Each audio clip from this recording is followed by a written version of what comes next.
guys, welcome back here in Wake Up Ilocos, and we will give you another exciting episode of What's Cooking segment. At nandito po tayo ulit ngayon sa Bornay Resto Grill together with a new chef. Isa rin gwapo syempre, sing gwapo ni Chef Floyd. I'd like to introduce of course our new chef for today, si Chef Mark. Hello Mark, kumusta ka? Give mo naman yung ating mga televiewers. Hello guys. Next! Parang mas ano si Mark ngayon na hindi siya nahihiya sa camera. Artista. Anyway, we will give you another best recipe of Bornay Resto Grill. Ito yung pinakbet alalay. Pinakbet alalay. Parang first time ko itong marinig. Excited ako to taste this kind of recipe. Kaya kung excited ako, alam ko excited na rin kayong lahat. So let's start the show. Okay, so ano yung unahin natin, Chef Mark? Ilagay yung cooking oil. Siyempre, siguraduhin na mainit yung ating frying pan para hindi dumikit yung ating mga ito. So pag wala si Chef Lloyd, ikaw yun na.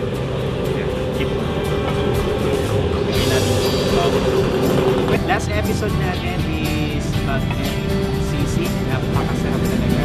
Ang dami ko na natutunan dito, so I have 3 recipes na pwede na ako magluto sa bahay. Oo na, yung that. Ano tawag na yun? Daing.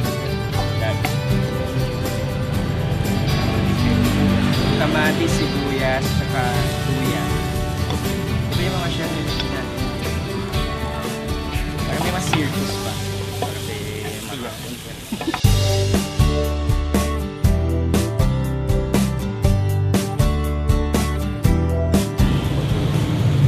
Susunod na yung bago. Pag walang bagoong Mark, ano yung pwedeng option natin? So pwede siya sa patis. Pwede rin ba yung nor? Ini sa mix. Pwede po. Magic. Oo. Tapos kasana.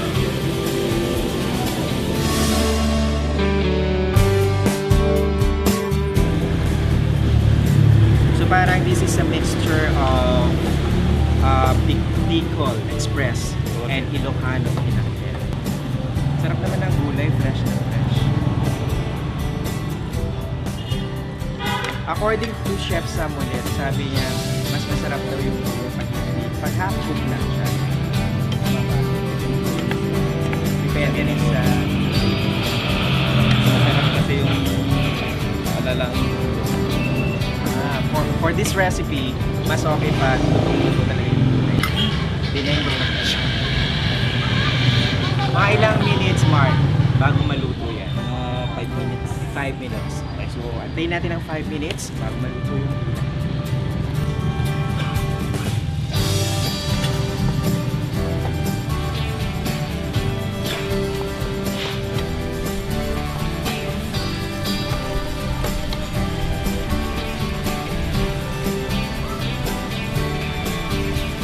Pwede din ito ihanda sa mga birthday occasions. Speaking of birthday, happy birthday kay Tita Daginir, tsaka kay Chef Caroline. Happy birthday guys. Greetings naman.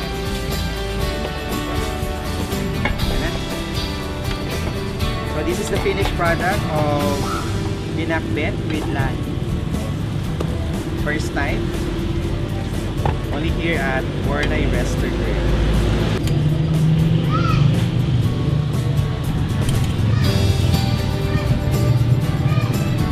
Alright, so ito na pinaka-paborito kong portion, syempre, ang tikiman portion ng Mark. So mauna na ako tumikim sa'yo ha. Na-excite ako kanina pa kasi ang sarap na ito. Asa. Grabe. Yan.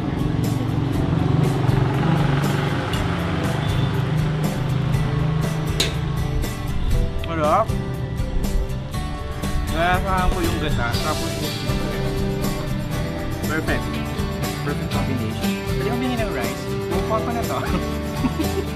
Ang sarap. Mark, thank you again for sharing with us this new recipe. Talaga naman napakasarap siya. And this is perfect for graduation day kasi pwede sila magpa-cater dito sa Bornay Resto Grill. So sa lahat po na mga mag-graduate ngayon, to all parents out there, please try this recipe only here at Bornay Resto Grill. So Mark, please invite our televiewers also. Kung gusto nyo mag-diet, dito na lang kayo. Sarap ang pagka-diet dito. Yan lang. Thank you. Ako yata yung pinapanig director. Okay.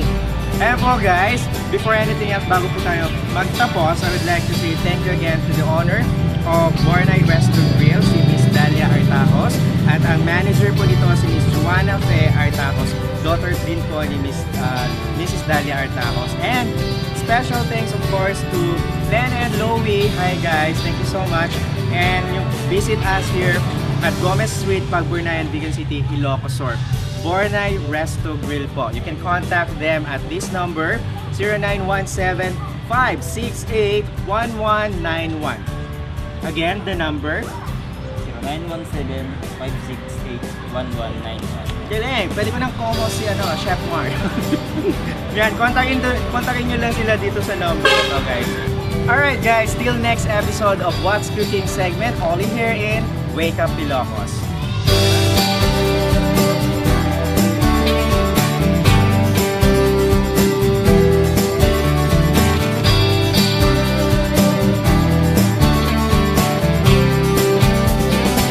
At napanood po natin kung paano ginawa ang pinakbet, alalain, courtesy of Bornay Resto Grill. And actually, Chana, andun ako nung ginawa yun and amoy palang ulam na. Kaya nga talagang alam mo yun, parang kakaiba rin na naman na fusion yun ng dalawang magkaibang dish na kung titikman mo, talagang pwede pala na pagsamahin. And take notes, swak na swak sa panlasa ng Pinoy. Ngayon naman, dumako tayo sa ating Celebrity Corner kung saan makakapanayam natin ng sexing TV host ng Itbulaga na walang iba kundi si Miss Diana Meneses. Kaya, let's all watch this!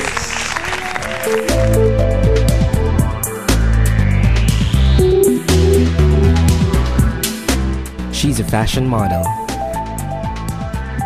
a TV personality, endorser, and a sexy comedian. She's none other than Diana Meneses. Nag-umpisa ang showbiz career ni Diana bilang commercial model ng isang shampoo brand. Simula noon, tinuloy-tuloy na niya ang pag-artista at mas lalo pa itong kuminang nang maging bahagi sa longest-running noontime show na Itbulaga. I'm still in Itbulaga, of course, from Mondays to Saturdays. And then, I'm doing also some things abroad. Pero abangan nyo yan. Hindi pa ako pwede sabihin kung ano.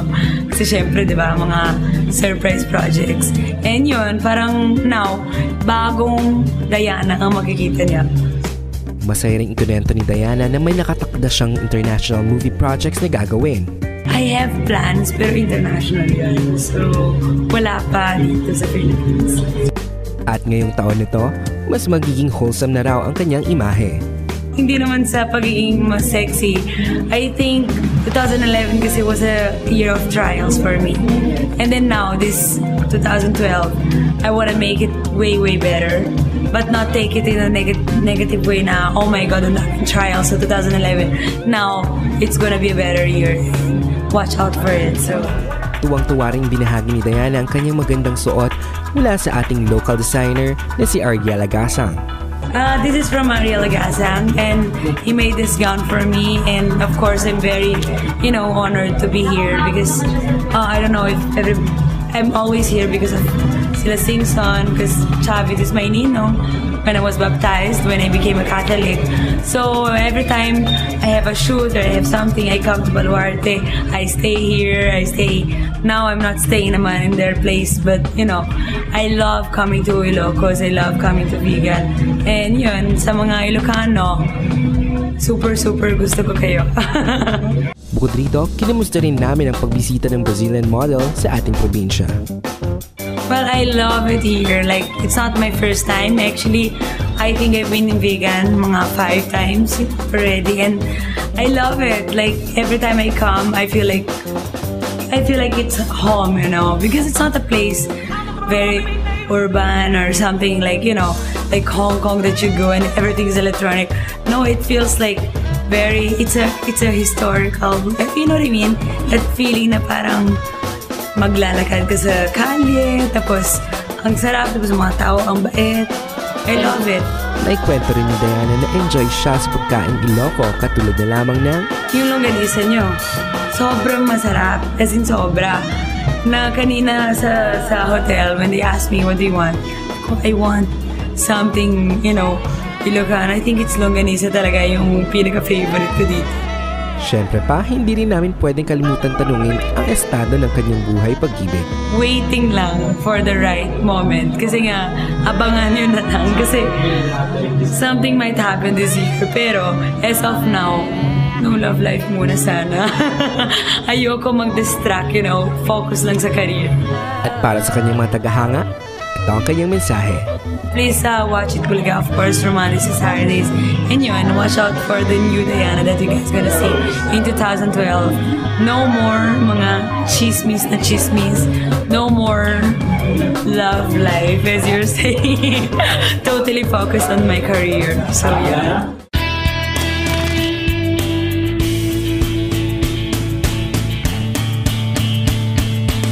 Hi, this is Diana Menezes and it's more fun here in Car TV. At sa pagbabalik ng Wake Up Ilocos, mapapanood po natin ang aking one-on-one interview sa isang gurong ginawaran ng isang award. Siya ay walang iba kundi si Engineer Franklin Amistad. At sa ating Easy Negosyo segment, mga kaganapan sa CBAA Business Week ng University of Northern Philippines, matutunghayan na yan sa pagbabalik na nag-iisang infotainment show sa buong Ilocania. Ito ang Wake Up, Ilocos! You make